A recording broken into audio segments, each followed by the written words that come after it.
So it is very evident that primary elections are internal party processes that choose a political party's candidate for a general election by holding an internal election.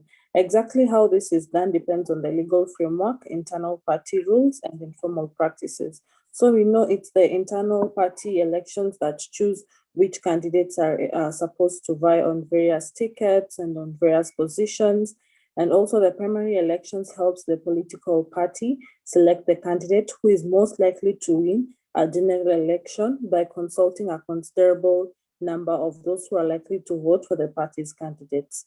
So it's the party's members who select who's supposed to stand in a various position or to be elected in a various position. And then the party primary elections initiates the democratic processes way before the general election. So it is actually expected that the primary elections are democratic, but as to whether they're actually democratic, it's a matter of, let me say, debate, but we will see as we proceed. So you can proceed, Isaac. Next slide. So primary elections give the candidates a clear mandate and legitimacy since the decision has been taken by party members in general and not only by the top leadership. So we see that it's the members of the party who decide which candidate is going to vie on various tickets. It's not imposed by the top leadership, and it is presumed to be a free and fair selection of who is going to stand on various tickets. Then primary elections give a party, its candidates, and perhaps even its platform significant public visibility. This is true because candidates who vie on various party tickets are able to campaign or using the name of the party. And of course, as they conduct their campaigns in various parts of the country, it gives the party visibility. And party primaries elections empower the ordinary members and engage them in party strategy and key decisions. Of course, I know as we proceed, there'll be a lot of capacity building for all the, let me say, specifically the young people who hope to vie in the Kanu ticket. So they are actually involved in decision making, and they'll be groomed into the party strategies. Then primary elections also help members overrule unpopular but entrenched party elites. We know as we proceed towards the election, we will see many people who are termed as elites join the party, and it's for the party to determine whether they are really popular, so that they can actually vie in those various tickets that they hope to get. So there are various critical aspects of nomination rules which should be contained in these documents. And as we go through these aspects, we will compare them with the Kanu election nomination rules so as to see whether our election nomination rules actually meet these standards. So in the nomination rules, there should be the organs, the various organs which are supposed to be spearheading the party primaries, the governing body, the elections board, the dispute resolution board, and the functions should be clearly stated and ensure that there is no ambiguity or overlaps. Also, qualifications of the various holders of the various positions in the organs should be stated, and how they are appointed also should be very clear and concise. The gender balance and inclusivity should also be depicted because we know our constitution is championing for the issue of two-third gender rule and inclusivity. And also one cannot be a member of more than one organ. So there should be clear distinction of roles so that people are not members of the same governing body. Therefore, you'll see now there'll be a lot of, I could say, people will actually perceive that some decisions are not free and fair because the same people sitting in one governing body are the same ones sitting in other bodies.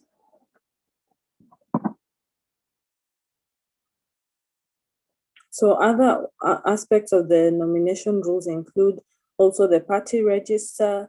We have the who's supposed to maintain custody of the party register. I know right now there's a digital registration, and of course there's people who are actually, or rather I should say, the digital registration has not replaced the manual registration. So we should actually embrace that. Then how many types of party registers, and then you also have verification.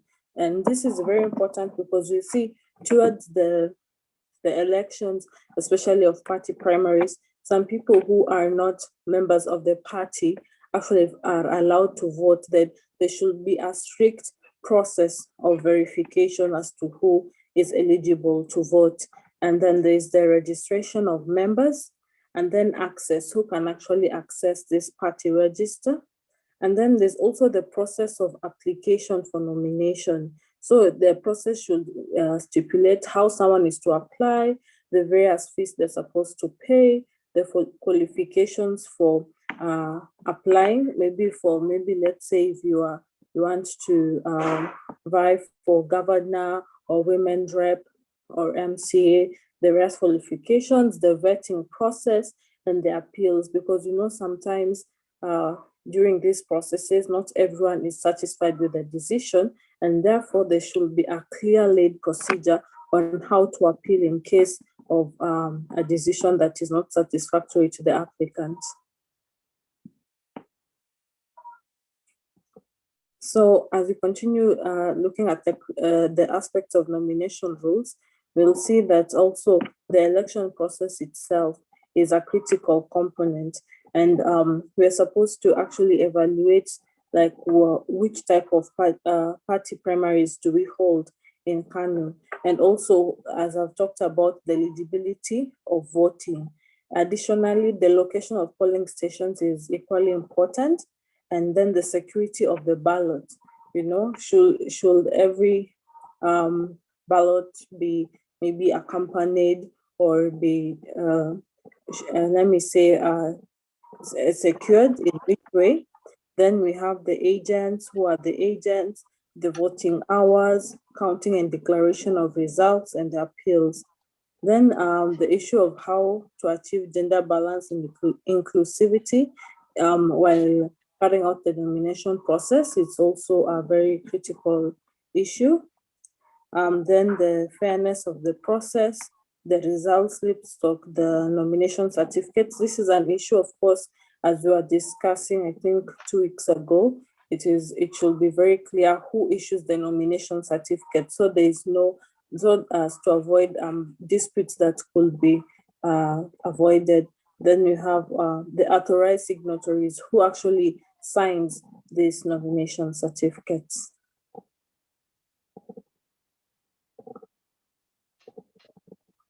Also, in the nomination rules, the internal dispute resolution mechanisms should actually be stipulated, because we see during these processes, a lot of disputes arise, and therefore the dispute resolution process should be very, very clear. Should it be that the last resort should be the political parties dispute tribunal or the High Court, or first should we exhaust the internal dispute mechanism?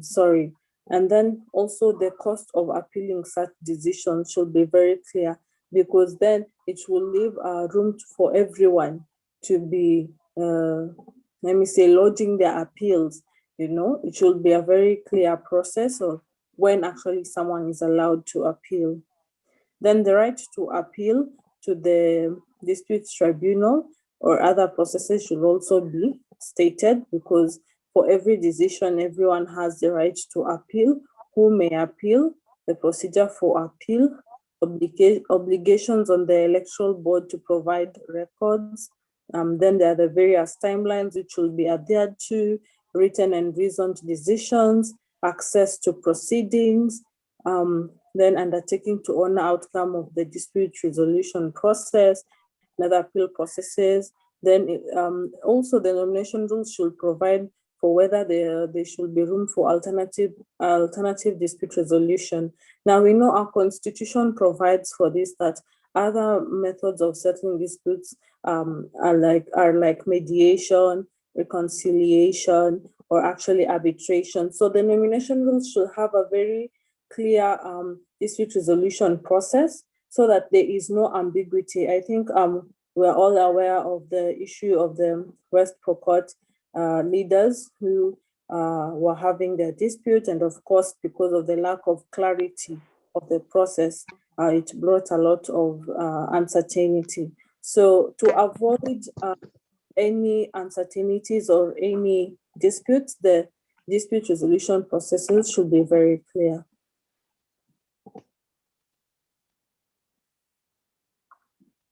Isaac, next slide.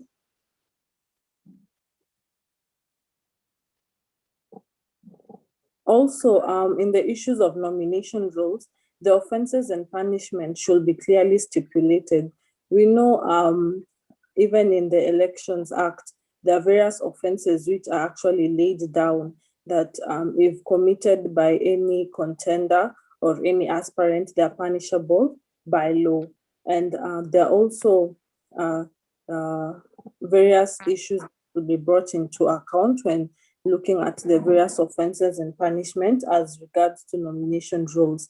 Then by election of officials or boards or board members of the election board should also be included in the nomination rules. Then also by aspirants and by party members and supporters, everything that concerns those who are directly or indirectly involved in the nomination process should be included in the nomination rules so that there is no multiplicity of roles, or actually the people involved in this process are very clear as to who is supposed to do what.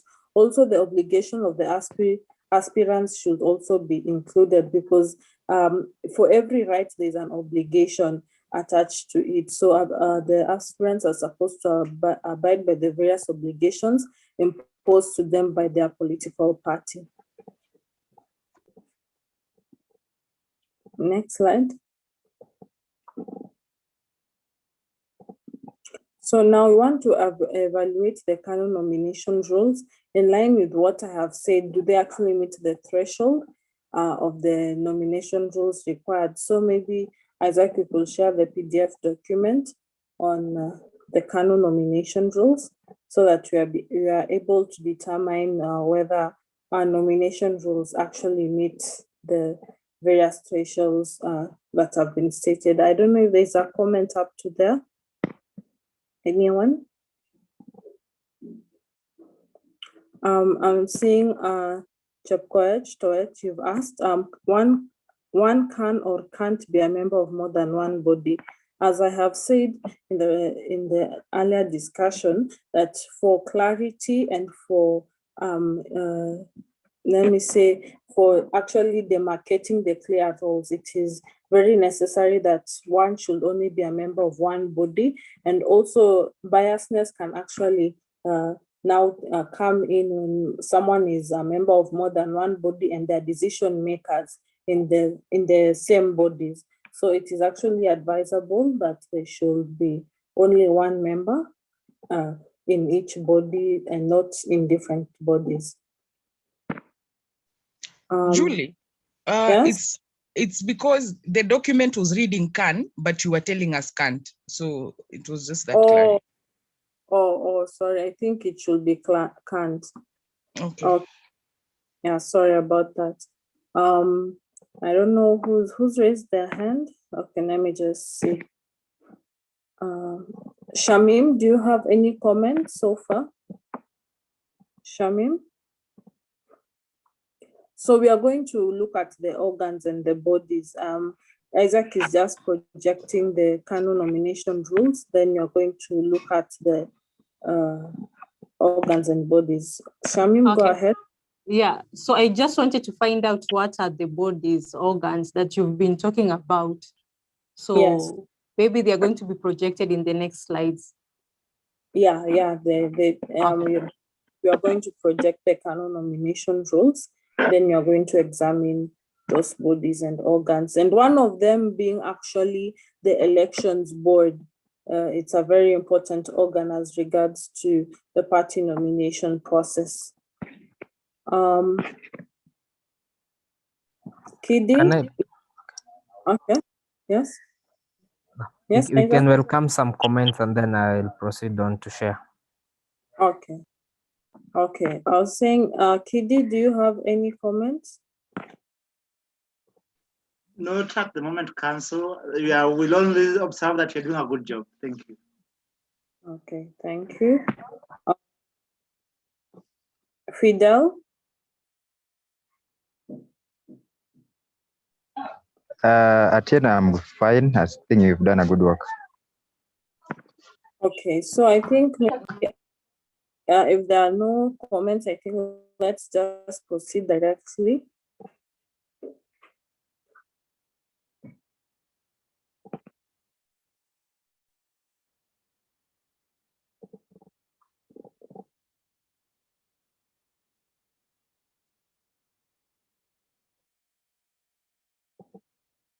I think you could just zoom in a little bit.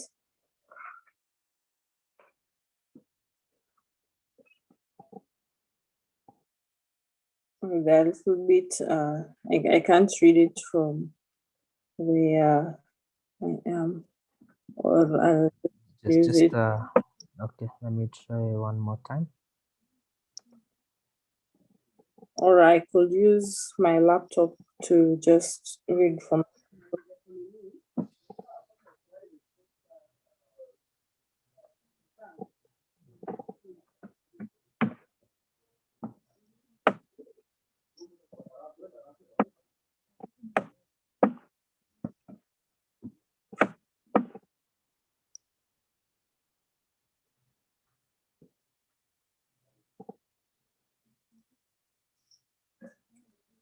I think I can just proceed as you and try to project.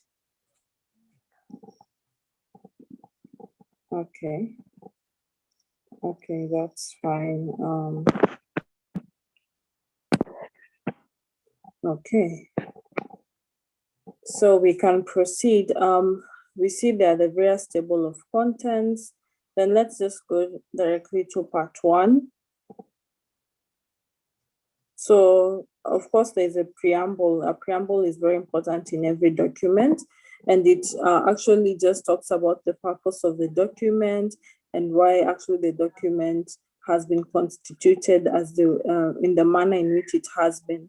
So let's skip the preamble. So, and let's start there.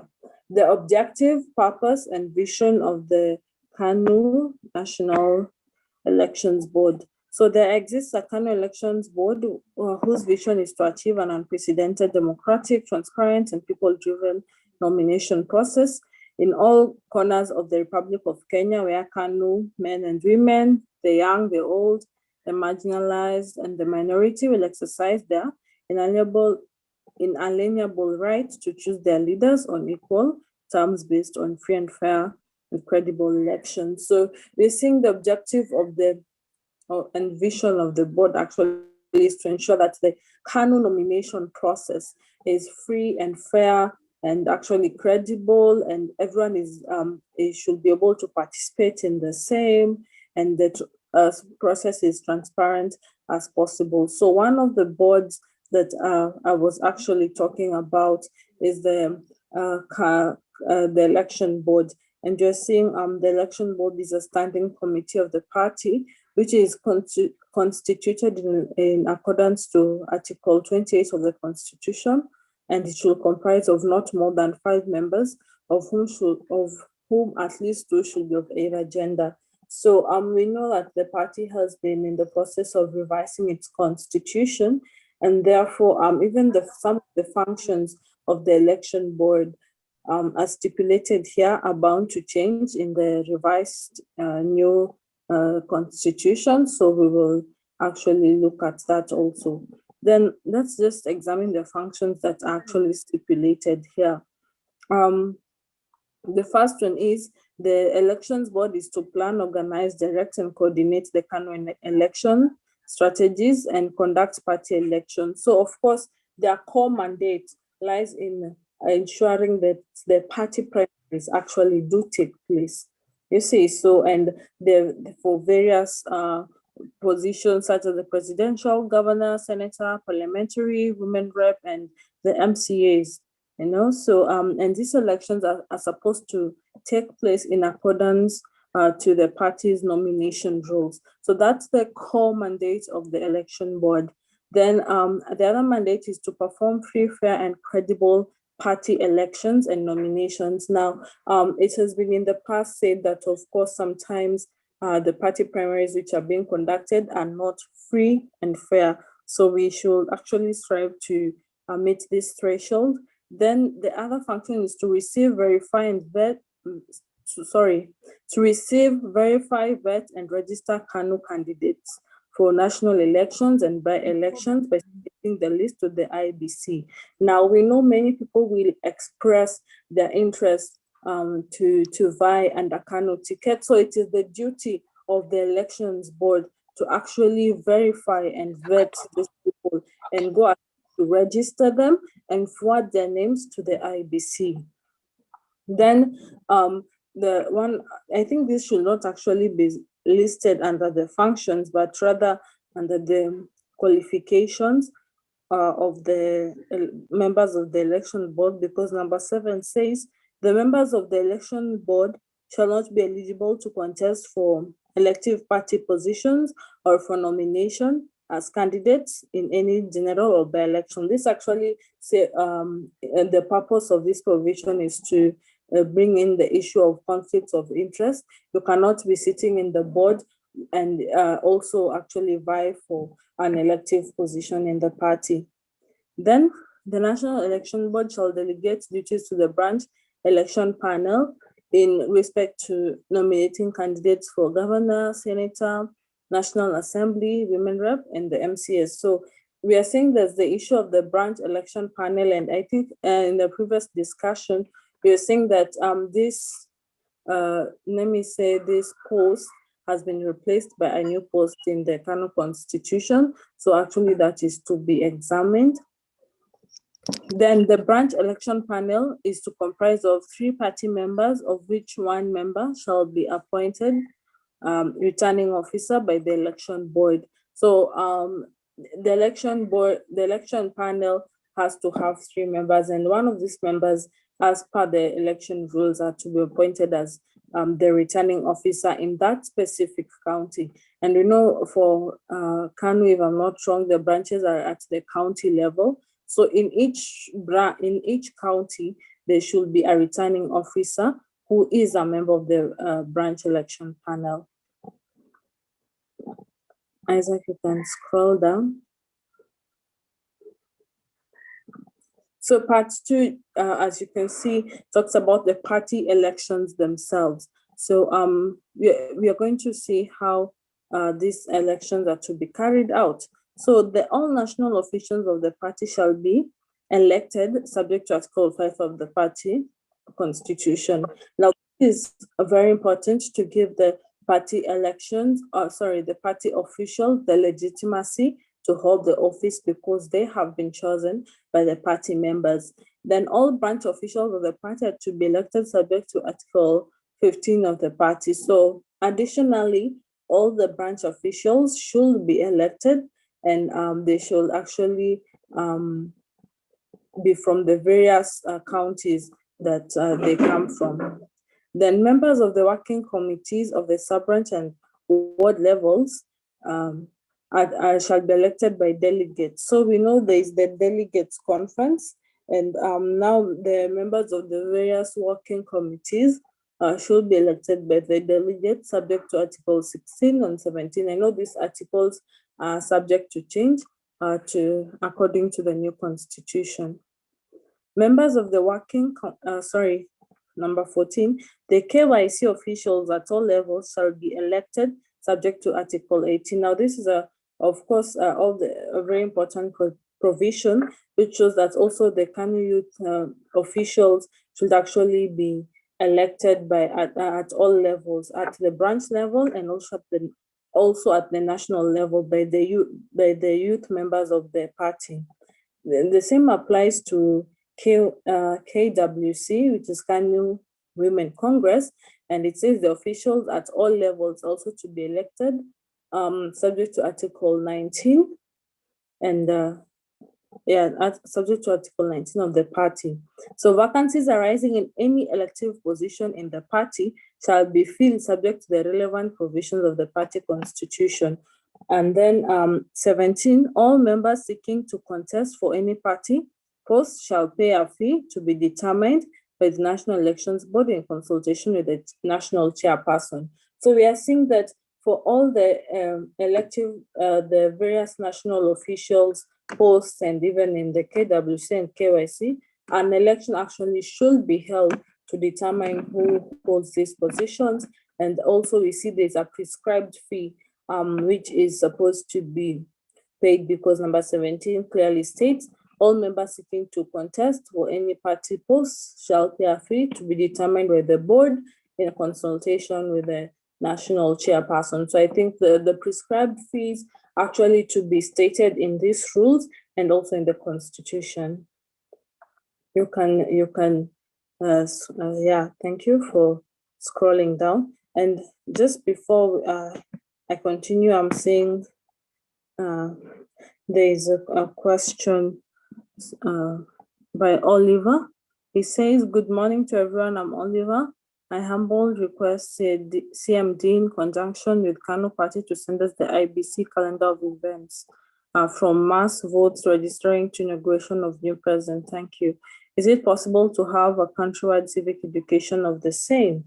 So maybe I'd ask actually Isaac to comment on this because this falls under one of the mandates of CMD. Is it possible to conduct a countrywide civic education on the nomination rules, or what are the steps that CMD is doing as regards the same?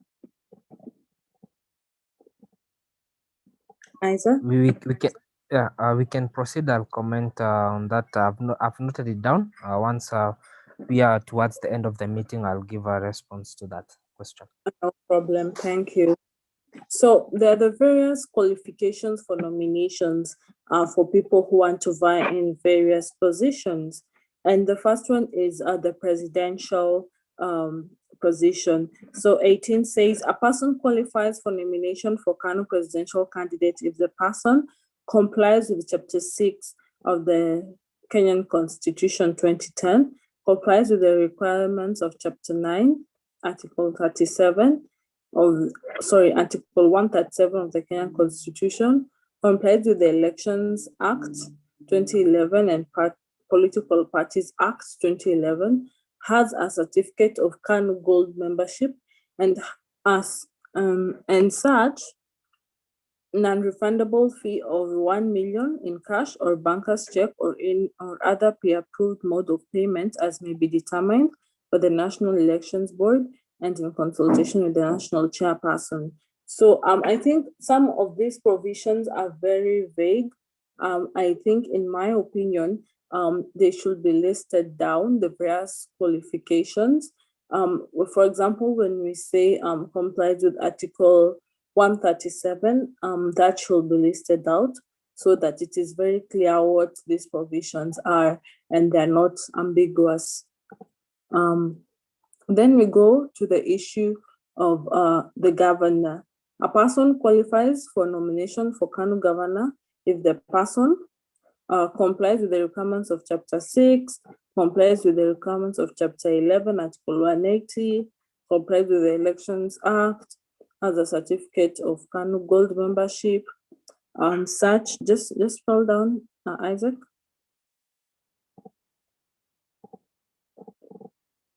Such non-refundable fee of 250,000 only in cash, banker's check, and approved by the National Elections Board and in consultation with the national chairperson. Now, I know these amounts, these prescribed fees are actually bound to change as the elections approach, because I know there's been a lot of debate on how much a governor should pay, how much the presidential candidate should pay. And we should also remember that there's the Election Campaign Financing Act, which actually stipulates the amount of monies that should be used as regards financing various campaigns. So I think this is subject to change. And of course, discussions are continuous on this. Then when you look at the issue of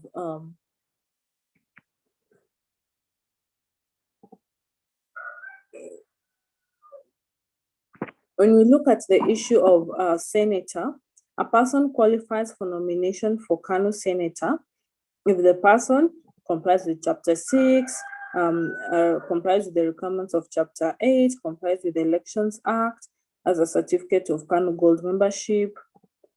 And I'm seeing also the prescribed fee is 250,000.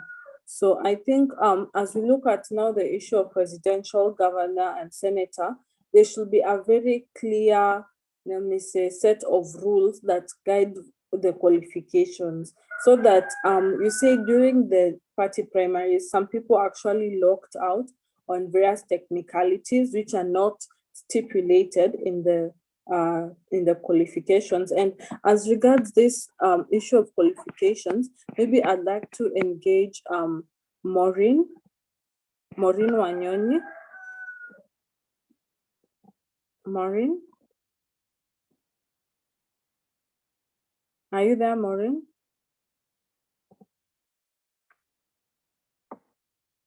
Okay, I see Maureen is not able to respond.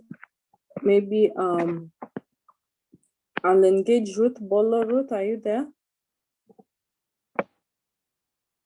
Yes, Judy, I'm here. Yeah, so on the issue Sorry. of, okay, no problem. On the issue of the qualifications, what could be your comment as regards the various laid down qualifications for a person to vie for governor, senator, and presidential candidates? I think allow me to focus on the issue of on it in liaison with young people, because we are here with the youth leaders. First, Yes. by recognizing the gains that have been made in terms of being able to just relook at the membership categories and have something that the youth can actually be able to chip in. Initially, we had only two categories, which was gold and ordinary, but now we have the bronze, where they can also be able to acquire that and still go for an elective seat. So that's again that we need to recognize. But also, I feel like there's still a lot that can be done in terms of looking at the nominations, in terms of how do we entice, or how do we make the landscape a bit more, a bit less, with less of a curve, for young people to be able to vie, for young people to be able to qualify within the party. I think looking at the gubernatorial and senatorial amounts that are required, 250,000. Sorry? Whoever is speaking, kindly mute for Ruth. I know. Yes, so I was saying, looking at 250,000, how many young people? I don't know, I hope you can hear me clearly. I don't know people who can afford the 250,000. Sorry? Isaac, kindly help mute. We are working on that. Just a second. Okay, Ruth, you can proceed.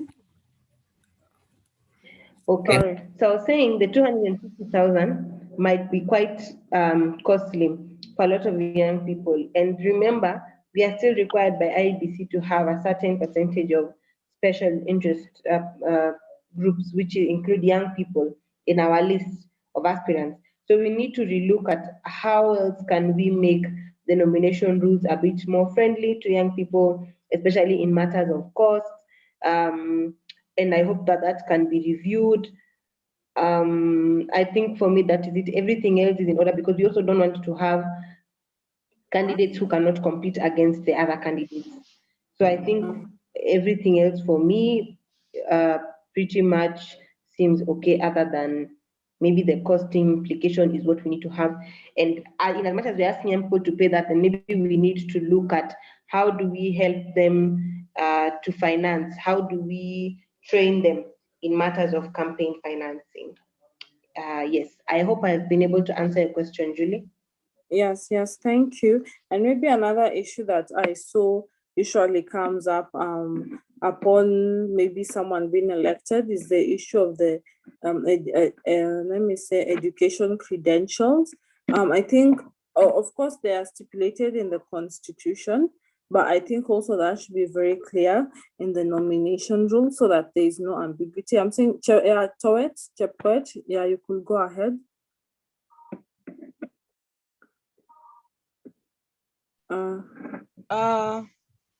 Atieno, I think what we need to separate, the two issues. One of the membership fee and the nomination fee. The membership fee, of course, is what is it called? I'm losing the word.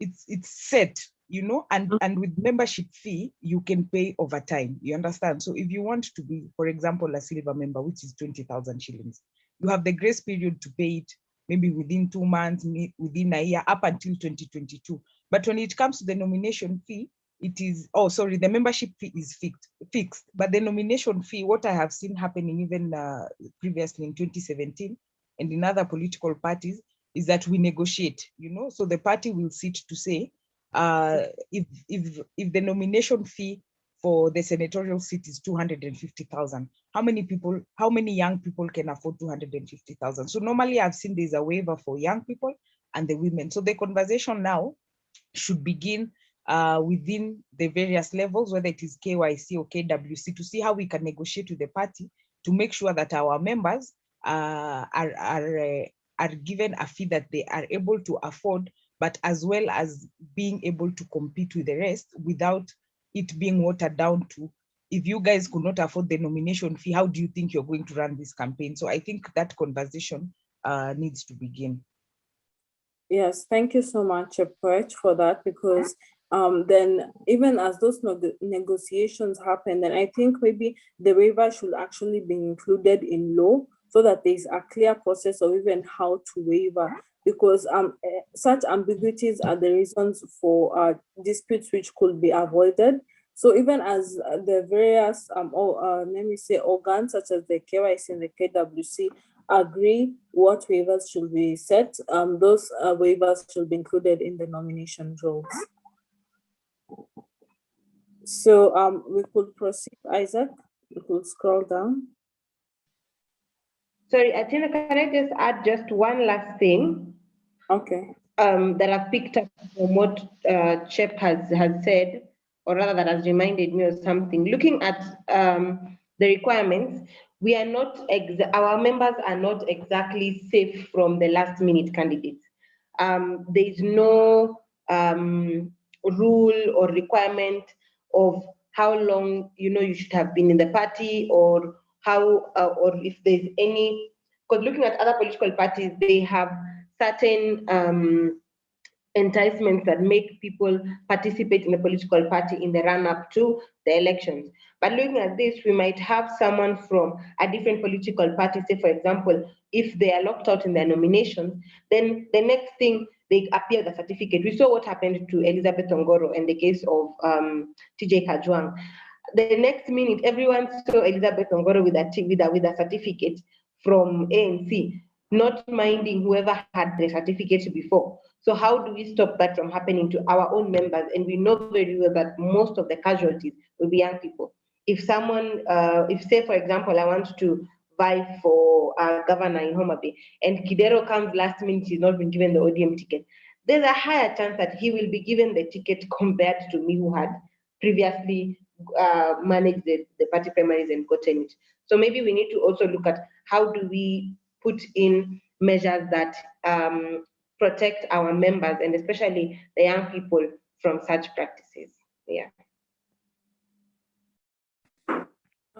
Thank you for that, Ruth. That is very important. If you can remember also in the slides that I shared previously, we're talking about unpopular members who are unpopular people who are considered elite coming in and actually winning this nomination, the party primaries without even being elected by the members. So that is a genuine concern.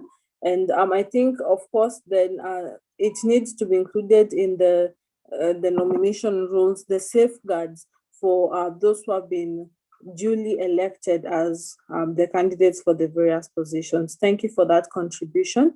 Who else has a contribution on the same as we proceed?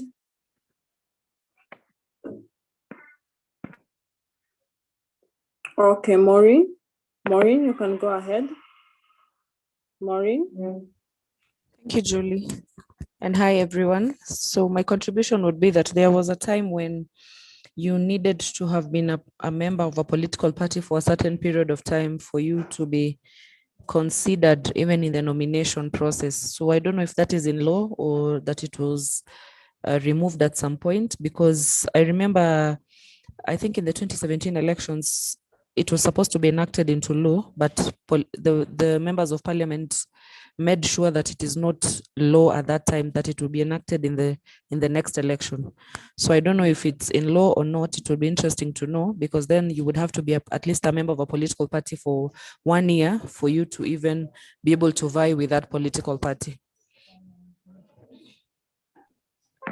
I've heard your contribution, Maureen. Thank you. And I think regarding to the issue of being a member of a political party, I think it's now up to us as Kanu to put such a provision in our constitution, so that to avoid the issue of party hopping and people actually coming last minute to the party and expecting actually to be given the ticket to vie in the party. But in the Political Parties Act, I have not seen such a provision, but I think in the Constitution, it should be included as one of the safeguards for those who actually win the the party primaries. Is that okay, Maureen? Yes, thank you. Um, Yes, thank you. Okay, okay. Any other comments on the same? Winnie Chepkemoi? Winnie? Yes, hi, how are you? I think everything for me is quite straightforward, so I do not have a comment. I just came in to listen, to listen in, yeah. Okay, thank you.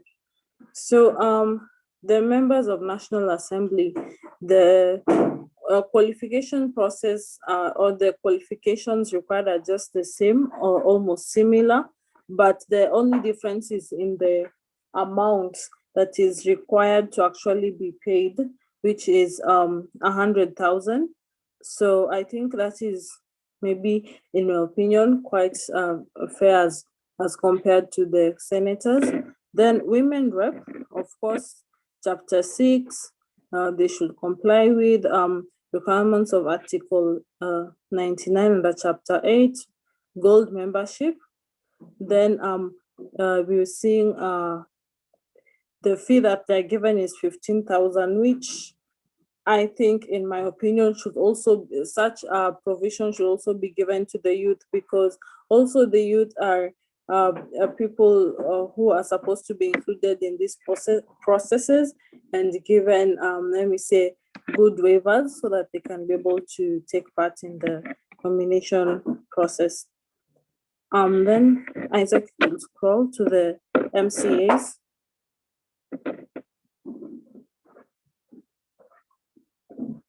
So for qualification for members of county assembly, they are comply with chapter 6, article 193, the Elections Act, or gold membership, and also 15,000 shillings only.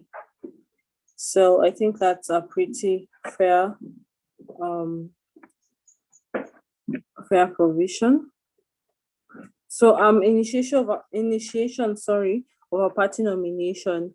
Let's see how the party nomination process is initiated. Then it says in Rule 24, whenever general election or by-election under Article 139, 147, or 146 is called for, the National Election Board shall be convened for the purpose of general election at least 8 months preceding the election date, or by-election within 7 days of declaration of such a vacancy. So we see the board is supposed to ensure that it is convened within 8 months before the general election, and for by-election 7 days. Then 25, then the board shall advertise for the nomination in the daily newspaper with the national circulation. For general elections within 3 months preceding the IBC, I think with the IBC communication, and for by-elections within seven days of the declaration of such vacancies. Then 26 talks about that, provides that the National Election Board shall within 7 days after the closure of the time set for the receipt of the application published in the daily newspaper the names of all candidates cleared to contest the nomination, including the date of that nomination. So the board is supposed to publish those who have been cleared to actually take part in the nomination, and it should, of course, it should be in a paper of national circulation. If only one candidate has applied and been cleared by the board, then such candidate shall be declared nominated. But if 2 or more are cleared for the nomination, then elections shall be held. So I think in some instances, which of course are very rare or are rare, there are some candidates who can file themselves unopposed. And of course, but if there is 2 or more candidates, elections should be held.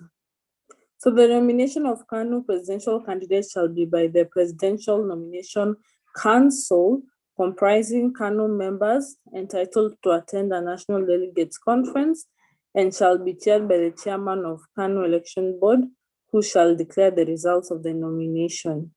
So it seems, maybe I will just research on this, or maybe delve or engage the party members on this, that for the presidential election candidate, the members who are actually entitled to sit in the National Delegates Conference are the ones who are supposed to engage in this exercise. So I think then it therefore means that if you're not a member or you're not entitled to sit in the National Delegates Conference, you cannot take part in deciding who is going to be the Kanu presidential candidate. I hope that is the case. So when we talk about the Presidential Nomination Council, it says it shall restrict its business to the nomination of the presidential candidate. The nomination shall be within 3 months preceding IBC nomination date, and shall be by secret ballot or in a coalition arrangement, consensus, or any other method agreed upon. So the Presidential Nomination Council, its core mandate is to just carry out the nomination of the presidential candidate. The presidential candidate shall appoint his or her running mate, whom shall in every respect be qualified to stand as a presidential candidate. Yeah, that is very important. So let's go to the nomination process for governor, senator, MCA, women rep, and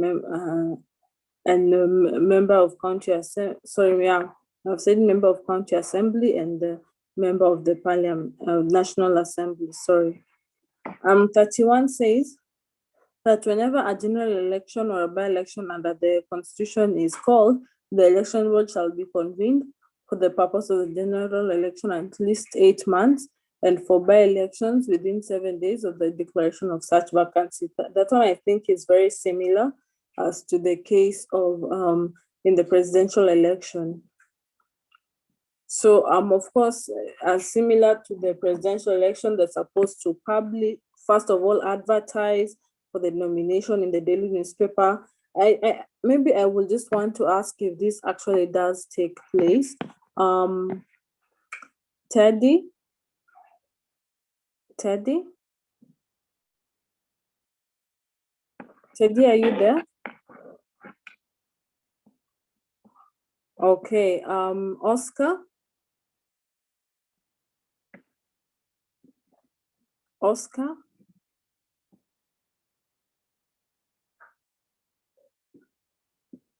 Okay, maybe I will just proceed, then we could have discussions on the same later. So, as you said, the advertising for the nomination. Then once the nomination days have been closed, those who have applied for the names of the candidates contesting in the nominations are published in the newspaper. Then, of course, if only one candidate has applied, he is declared by the board nominated, and if there are two or more, the elections should be held. Then the board actually reserves the right to nominate the candidates directly, provided direct nomination shall not be applicable where a nomination by voting has taken place.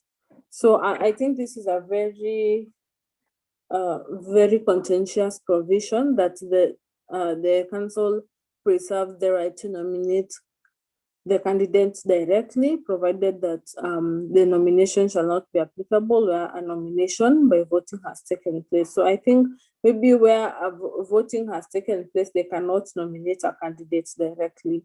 So after nomination, the board issues the nominated candidate with a nomination certificate, which shall be duly signed by the authorized party officials as contemplated in the schedule hereof for submission to the IBC. So I think, as we said in the previous slides, the signatories to this certificate should be listed. So you see, such issues actually are the ones that bring disputes at the political parties tribunal, or even the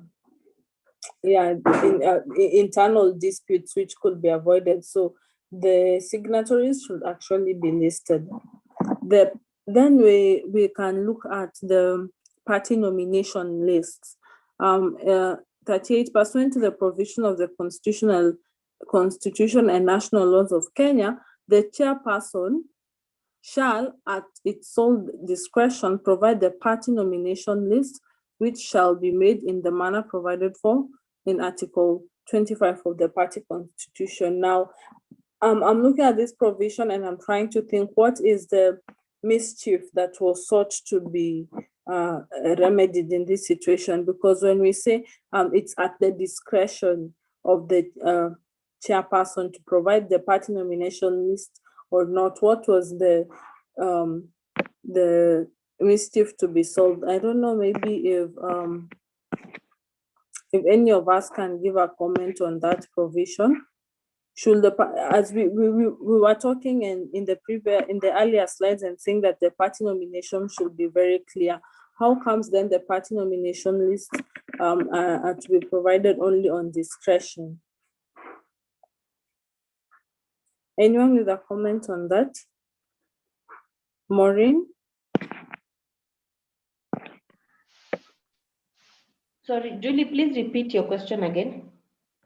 You see, in this provision, number 38, it says, pursuant to the provisions of the Constitution and national laws of Kenya, the chairperson shall at its sole discretion provide the party nomination list, which shall be made in the manner provided for in Article 25. So my question is, we in the previous slides that I shared, of what the nomination rules should contain, we clearly stated that the process should be free and fair. And now when it comes to the party nomination lists, what was to be remedied by saying that it's the chairperson at its sole discretion? So it therefore means that the chairperson can choose to provide or not to provide the party nomination list. So is that provision very free, or does it actually promote transparency? What is your opinion, Ruth, on that?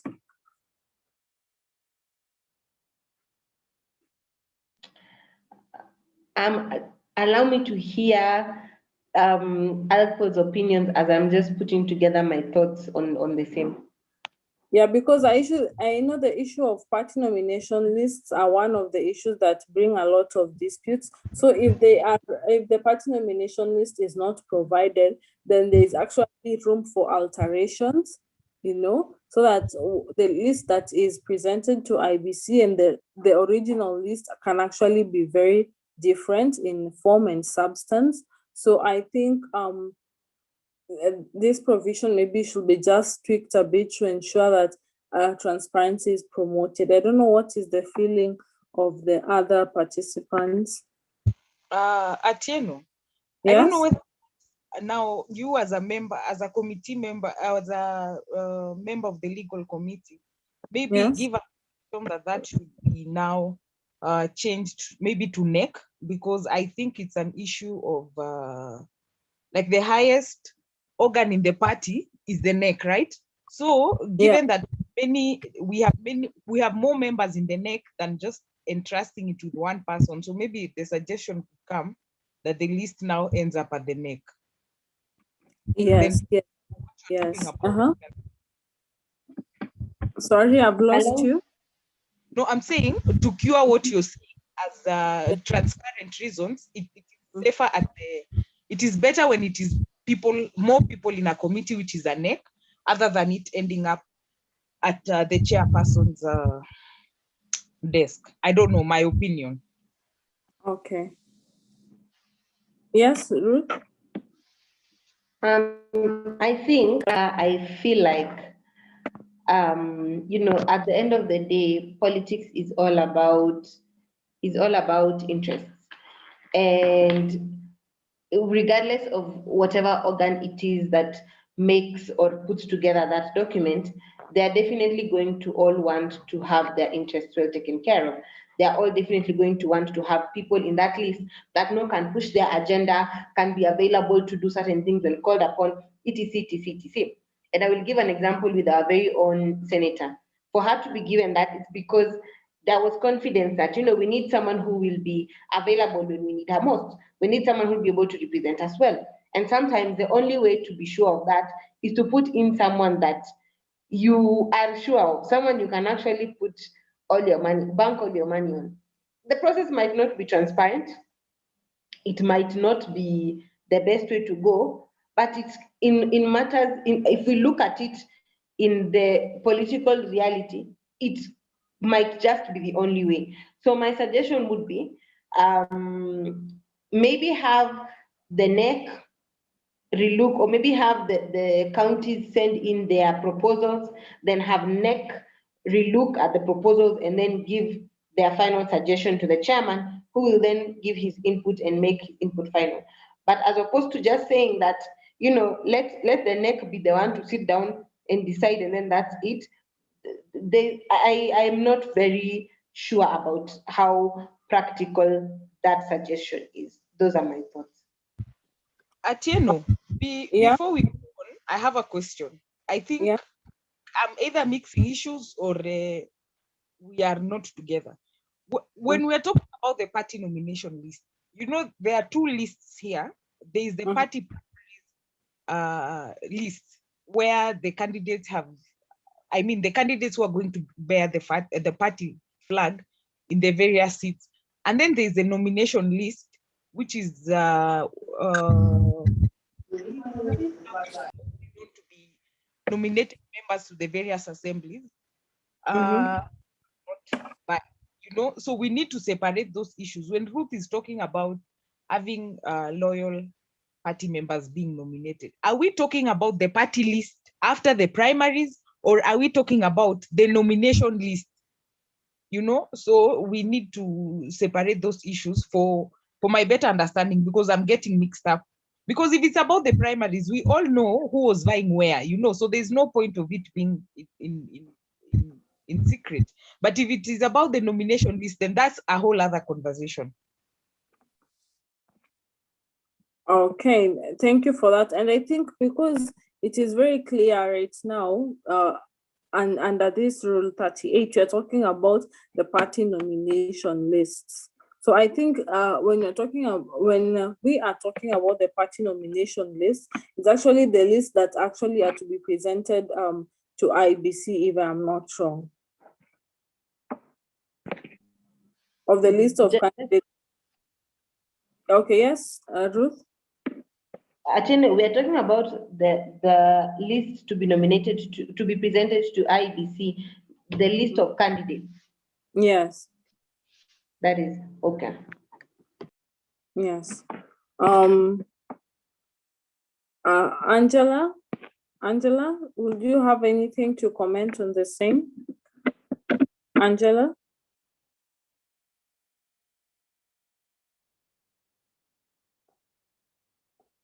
Okay. So I don't know, Shamim, is there anything you'd like to comment on regarding the same? Shamim? No. I'm Okay. just following through Okay. to further understand all these. Yeah. Okay, Maureen, maybe you could give your contribution on the same. Thank you, Julie. I think it will be important to know where does the National Elections Board come in terms of the nomination lists that will go to IEBC other than the NEC. I also know that there's a lot of interest with the NEC, and given how our NEC is constituted, I don't know, maybe we could even go back and ask how is the NEC constituted, and would it be able to, cater for the interests of the people across board, because I know it has representatives from the youth wing, it has representatives from the women league, but I don't know if it has representatives on ground who are looking at the people who are mobilizing members who eventually are allowing us to get into office. So the nomination lists that would automatically go for me are people who are on ground who can guarantee that they have brought in 10 MCAs, 3 MPs, 1 governor, all aligned to the party. So then you can say, okay, now I deserve a nomination, because other than bringing in aspirants who are most likely to win, they will eventually win. As in, when you do a background, you can say that they will win. So I don't know if the National Elections Board, how it comes in, and how the NEC also caters for interests across board. Okay, thank you for that contribution. And I think as we also analyze now the nomination rules, it is of importance that we see areas which can be actually revised so that such interests are actually catered for, because then limiting such important decisions maybe to only the NEC, or as Maureen is putting it, who are not actually actively involved in in getting the various people to vie for the various positions, it can be discriminatory. So as we are saying, the nomination rules should ensure inclusivity. So that is a very important aspect that maybe should be looked into. So 39 says, no member shall qualify for inclusion in the party nomination list unless such member is a fully paid up member of the party in good standing for at least 1 year. I think this is the issue which Maureen, you are talking about. At least they should have been in a fully paid up member for the last year. Then no member shall qualify for nomination to any position by the party unless such member is loyal and acts in interest of the party. Of course, loyalty can easily be determined. Then, where a nominated member of the party defects, resigns from membership, or is suspended or expelled, the party shall at all times reserve the right to replace the member with the member on the party list eligible for nomination, provided that where names are exhausted, the national chairperson shall select and submit to the National Elections Board the name of the party member to be nominated. So we see in the issues of where a party member has resigned or been suspended, there's someone else actually to replace them on the list. Then the National Elections Board shall submit the party nomination list to the IBC as received without any alterations. Now, this is the reason why I was talking about maybe the chairman being the one, or the chairperson, sorry, being the one to disclose or fail to disclose, because there can be alterations, and it can be very hard to see alterations if that same list was not disclosed to the members. So that's a very important provision. Fidel, kindly mute yourself. So Isaac, you could scroll down. Isaac? Yeah, the issue of nomination disputes. Now, this is a very important issue because we've seen at the time of party primaries and during elections, very many disputes relating to the conduct of the election itself at the party primaries. The elections in the general elections are usually a subject of disputes. So 43 says, any contestant who is dissatisfied with the results of the nomination shall appeal to the Dispute Resolution Committee established in Article 21 of Kanu within 48 hours after the declaration. So you remember when I was talking about the various components of the nomination rules in terms of the dispute resolution, a clear procedure should be stated, the fees to be paid, because you see then leaving it open would attract many appeals which are actually vexatious and could be not well-meaning. So also who can appeal, so as to carve out maybe those who are not serious as regarding the issue of appeal is very important. So 44 says, the dispute resolution, after considering the appeal, shall confirm or reject the appeal within 7 days. If the dispute resolution committee confirms the appeal, it shall instruct the election board to repeat the nomination process. So we see there is a timeline after which the board is supposed to actually communicate whether they've accepted or rejected the appeal. Then the decision of the board is final. Now, this is a very contentious issue because then someone would want to appeal to the political parties tribunal. So I think we should maybe make this provision to read that the decision of the National Appeal Board can actually be appealed to a higher body if the person appealing is dissatisfied with the decision of the board. So a candidate upon whom such declaration is made and still feel dissatisfied may be redressed from IBC.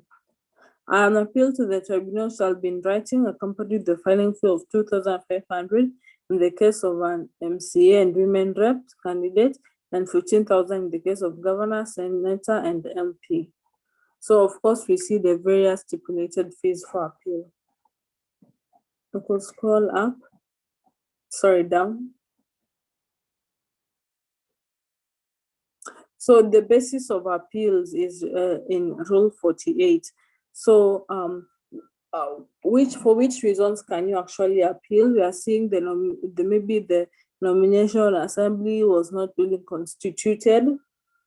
So the body conducting the nomination should be duly constituted. If it was not, then it can be a basis of appeal. Then the presiding officer was not properly appointed or had direct interest in the outcome, that the candidate nominated owes allegiance to another political party. This is an issue that arises even during the primaries. Then that the candidates and his or her agents or any voters were wrongfully denied the right to participate in the nomination exercise, that the candidate nominated is not qualified in accordance with Rule 7 of these rules, that in all the circumstances of the nomination, the exercise was void, that in all the circumstances, the nomination exposes the party to unfair disadvantage in the election, that the nominated candidate obtained his or her nomination through corrupt and undue influence on voters, that among the voters taking part in the nomination were supporters of or persons owing allegiance to other political parties. So it is important to examine the various reasons why someone would appeal, and we have seen them. So upon the receipt of the appeal, the tribunal deliberates on the same and then renders a decision which, according to the rules, is final. Then the tribunal shall not be compelled to assign any reasons for its decision to render a written decision or to render. I think this provision should actually not be present because it said the tribunal may but shall not be compelled to assign any reasons for its decision or to render a written decision. We've said very clearly that the decisions of the board, of the dispute resolution body as regard elections should be written. So, right, having a written decision actually shows the applicant who applied for the appeal the reasons why such a decision has been written. So, saying that the tribunal shall not be compelled to assign any reasons, then how did you reach at the decision? So, the reasons for the decision should always be provided for. I don't know if there's anyone with a contrary thought or a similar thought. Maybe we could talk about, or we could ask Razia Omari. Razia?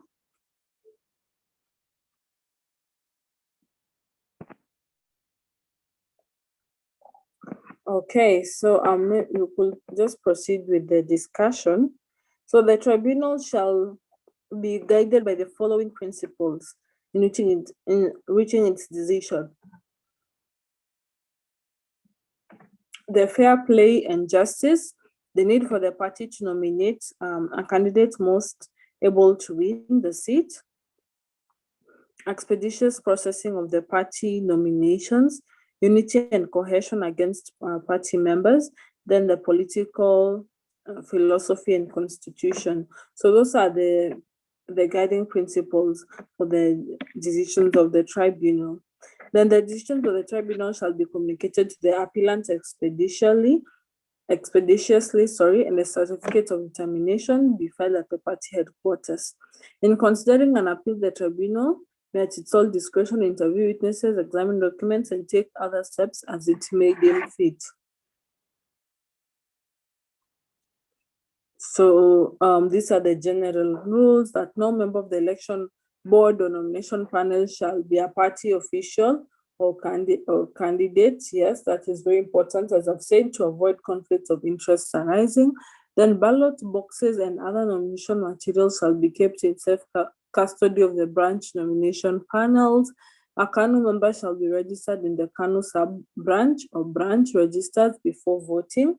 Then where there's only one successful applicant or the applicant is unopposed, such applicant will be nominated as the Kanu candidate for provincial governor, senator, National Assembly, UN rep, and MCA. Where there are more than one successful applicants, of course, the Kanu election board is to ensure that the Kanu election board is to ensure that the elections are held.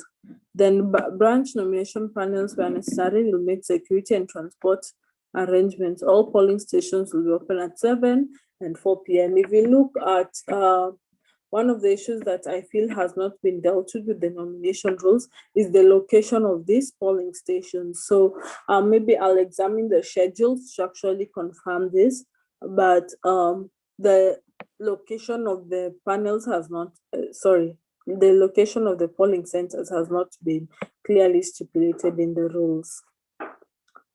Yes, so then all candidates will be at liberty to appoint their own agents, provided that the names of such agents shall be issued to the branch nomination panels at least 24 hours. So this shows that the various candidates vying are supposed to appoint their various agents.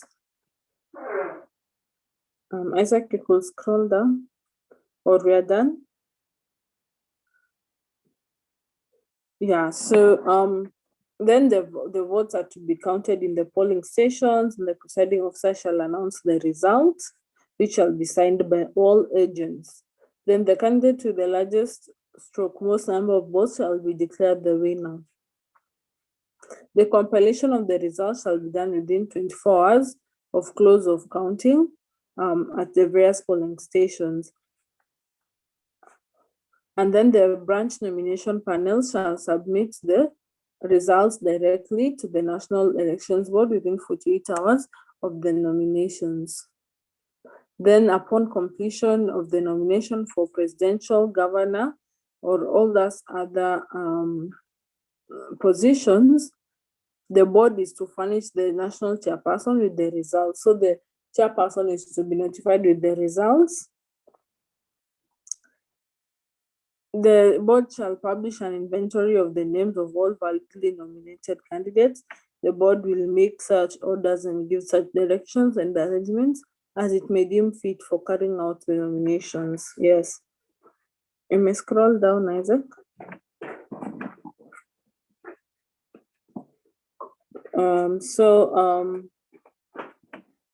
So these general rules are quite a number. We are seeing, of course, one of the issues is the issuing of certificates, and then I'm a person qualified to participate in the nomination process. A person shall not be qualified to participate in the nomination process if he or she does not meet the requirements of the Constitution of Kenya, the Political Parties Act, the Elections Act, and Party Constitution. So this is a very important qualification. And then all interested persons shall apply in writing to Kanu Election Board by attaching the required documents. That is very important. Yes, then you could continue scrolling down.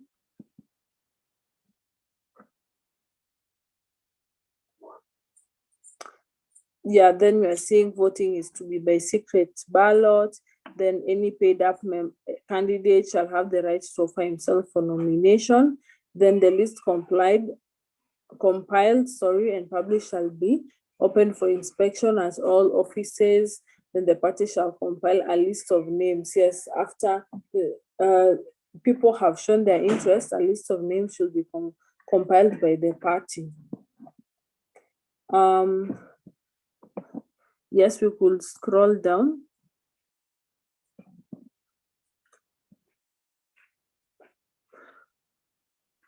So I see right now we are, just scroll up a little bit to read Rule 78.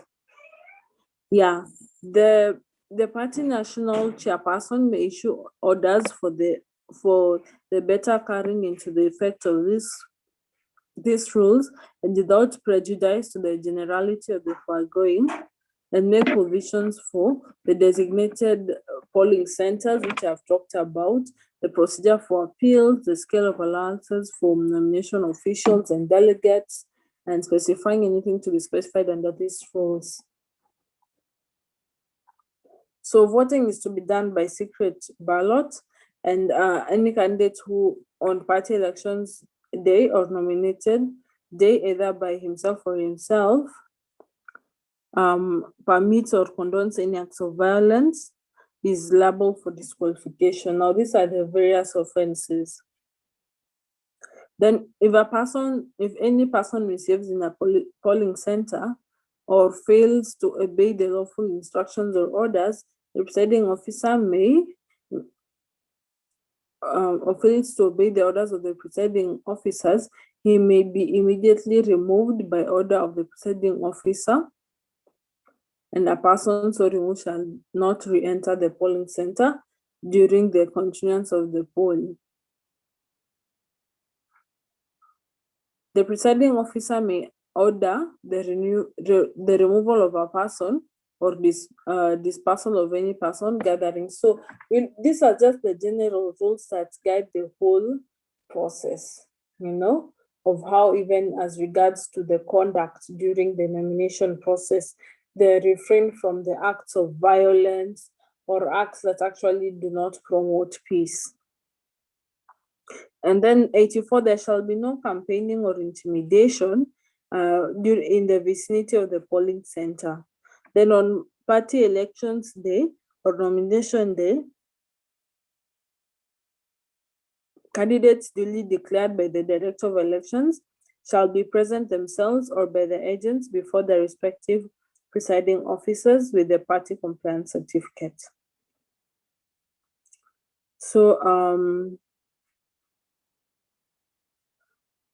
then people who do not qualify as voters shall not be allowed to enter to vote in that center. So it's only the party members who will be allowed to vote in that center. You cannot bring and transport other people who are actually not party members.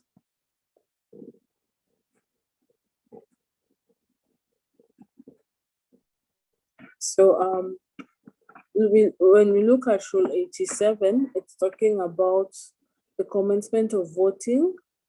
The presiding officer shall explain to the members of the election panel the procedure for the nomination.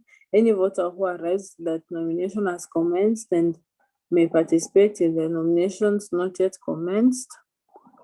And then the nomination is deemed to have commenced once distribution of ballot papers has started.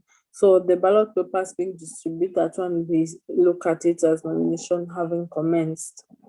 Then the election panel, in consultation with the National Elections Board, has a right to reject participation of non-official officials. So as I said, some officials should not actually take part in the nomination of or actually present themselves for nomination in such elective positions. We'll scroll down. So of course, there is the interpretation, which should actually come first. This is the definition of various words or various terms used in the nomination rules. This is okay. Just scroll down. Yeah, this is the pledge of loyalty. So these are the various annexes to the nomination rules. And I think now we are done, and maybe now I could just open the discussion for various people to actually contribute their perceptions or their additions as regards the nomination rules. Maybe we could start with Cynthia Livoli. Cynthia? Okay. Before Cynthia talks, Shamim? Yes, Teno, thank you so much for the presentation. It has been so elaborate, but my humble appeal, can you add some explanation with some of the things that you've mentioned? You've mentioned about the branch election panel, you've mentioned the working committees at the sub-county level, all this. So my humble appeal is there's need for us to stipulate clear roles of all these bodies and organs that have been mentioned with regards to this document, so that we avoid overlapping of functions in the long run. Then, can we have a calendar of events? You know, like let's say, at some point in time, you talked about a branch register. Then it trickles down to the polling level. And so I was just thinking through, when is this supposed to be done? You know, tentatively, with so that we members can actually know at this point in time, this is supposed to be happening with regards to the nomination. And I feel like this can also address the party hopping, so that when somebody comes in the last minute, we're in a position to know if this person was actually in the register from the word go, ama alikuja the last minute. You get? Mm-hmm. And lastly, I'd like to actually appeal. This document should speak to what is really concerning the young people. There's just so much with regards to the cost fee, what you're supposed to be having, what you're supposed to be qualified and everything. But then I'm just not seeing a lot of interest on the SIGs, you know, like can we have a clause where it states that much as these are the highlights or these are the qualifications of, let's say, a gubernatorial seat, these rules give a special consideration to young people, let's say, or persons living with disability. So I'm not seeing this document speaking to the talk, but rather just highlighting. And I just think it's high time we actually make it through writing, so that when things are not working, let's say in the long run, then we're in a position now to like poke holes and say, we agreed at this moment that these were some of the changes that will actually attract more young people to vie come 2022. But if they're not enacted, then this will be just any other meetings that we come and there are no like recommendations that are put into consideration. Those are actually what I feel should be addressed going forward and put into consideration with regards to nominations and young people and SIGs in general with nomination rules. Thank you so much. Thank you, Shamim, for that elaborate contribution. For sure, maybe the Secretariat should actually provide the calendar of events, as you've said, to avoid the issue of party hopping, or as you've said, the clarity of how the events leading toward the nomination should happen. And also the issue of special interest groups should actually be put in the nomination, because as you have said, when there's ambiguity on certain issues regarding women or PWDs or actually the youth, then there'll be no clear set channel on how to conduct or how to go about those issues. Thank you, Shamim. Catherine Kinama. Catherine, go ahead. Can you hear me? Yes, we can hear you. Yes. My humble request is, first I want to thank my party and the CMD to give me this opportunity to be here and participate with you and hear some views and learn much more about the party nominations. But my request is, we as youths, because 2017 I vied and I was very much discouraged by a party, which I'll not mention it here. I went there and I was told I'm still young and I should step down for an old man to take the nomination. And because I had the passion of the position to vie as an MCA in my ward, I shifted and I went to independent to be an independent candidate. That is where I attended number 4. So out of 19. So I request my party, which I want to vie with it 2022. Come 2022, I request them to have fair and free nominations for us as youths, so that we can have that, we can have morale and even sensitize other youths to have more, to get more into the seats so that we can vie. So I'm requesting my party, and also I request you CMD to be with us, hold us and give us more opportunities to be here and learn much more about the nominations and also the elections, how we go about it. And we want also to learn much about how we can get some money, because you see, a person with a Prado is there to be given a nomination because as a Prado. And me as a mere youth on the ground, I work tedious and I'm not being given the opportunity to vie, and I'm not also given the nomination. So I'll shift and go to the independent candidate because I have that passion. Some people are not, we are here because we have that passion to vie and help our people on the ground. Because when you go there as an MCA to represent other people, and if you want to represent your community well, all people stay at Nairobi and at last they come to the ground. They are given the nominations, and we are here staying with the people on the ground. We know their problems. We know how what we undergo, and we ask the party to give us the positions. But I know I've never been in Kanu to be given the nomination, but I know they'll do it right away because you are here as CMD enlightening us, and we'll fight much more. But even if we'll be 2 or more people who will be going for the nomination for Kanu, we will be there and we will fight for it.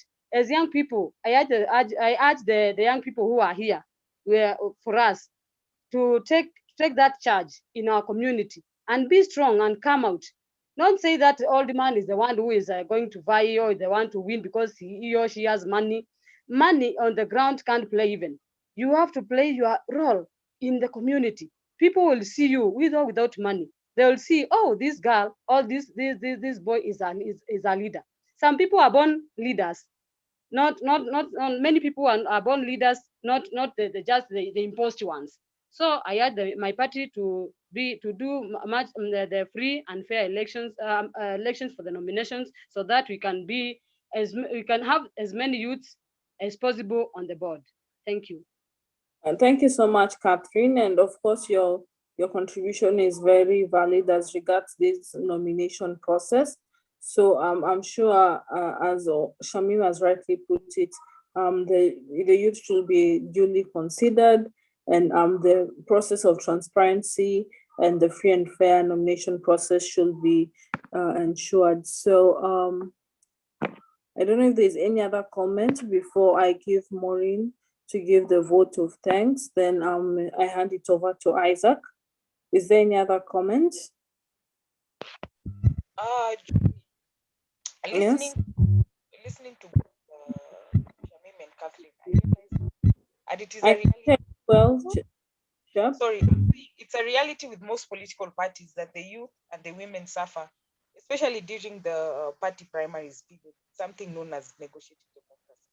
And that is where we need to come very strongly as both the Youth Congress and the Women Congress and the party officials also.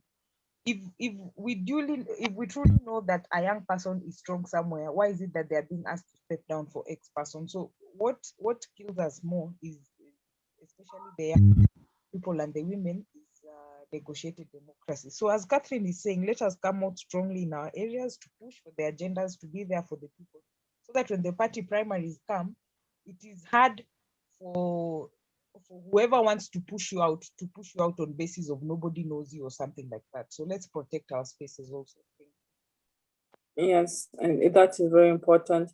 Protection of our spaces, and that's why I'm saying some of the safeguards which we want to be included should not only be included in terms of dialogue, but in these nomination rules, because it will be the reference point for all the processes that regard nomination. So let us try to actually ensure that such safeguards are put in the rules. Anyone else?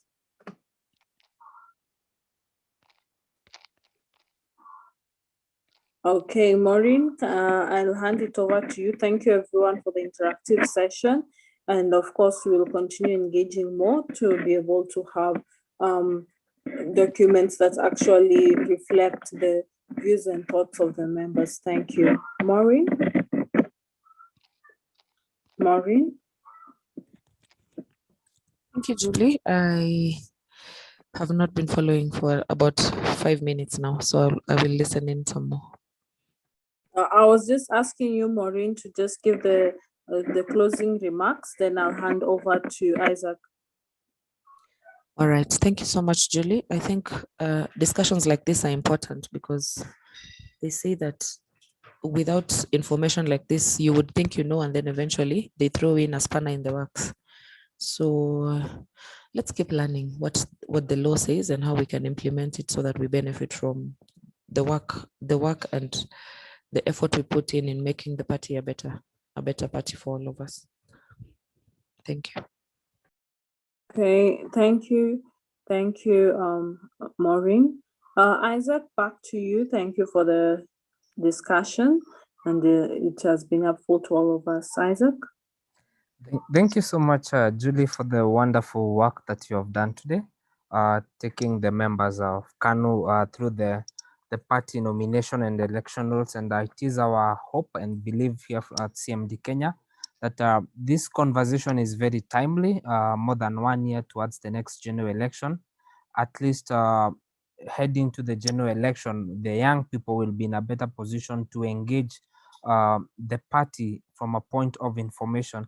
because there has been this myth that we are doing our level best to ensure that it is addressed, where the young people say that the party certificates are issued to preferred candidates, but that is because we believe they do not have information on what the criteria is for one to get to be a member of the party, to be also in the nomination list, to also contest as a candidate and be in the primary list. So we believe that this conversation is very timely, and it is our humble request that the leaders, the Kanu Youth Congress, led by Lemaine, are going to take up this conversation, that it doesn't die from here, but they continue sensitizing the young people, they continue educating the young people in all the public gatherings and even the virtual meetings that the young people have, so that they may have this information in their fingertips.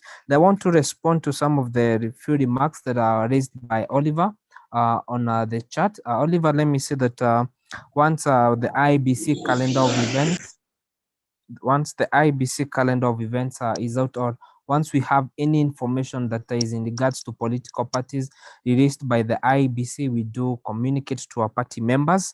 The information, whether on mass voter registration, to the calendar of events, any information from the IBC, we'll be sure to communicate to our political parties. And then you also asked whether it is possible to have this civic education on the same. Of course, the IBC, once they release information, they give a structure detailing how civic education is going to be done. The only thing that CMD we can be able to do is facilitate Kanu as a party, be able to have this conversation with their members for so they can be informed, and they can be able to make the right decisions. And then also to lastly respond to your question on the bill that calls for education requirements for all the people, mostly the MPs and the MCAs. If the National Assemblies, in the wisdom of the parliamentarians, do pass the bill, there's nothing much that political parties can do other than complying and letting their members know that the law has been passed. So from CMD Kenya, we say thank you. Let's continue this conversation in our circles, the young people, and also in our political parties, and let's continue educating one another as we prepare and look forward to the next general election. Asanteni sana, Mungu wabariki. We are now free to leave the forum. Thank you.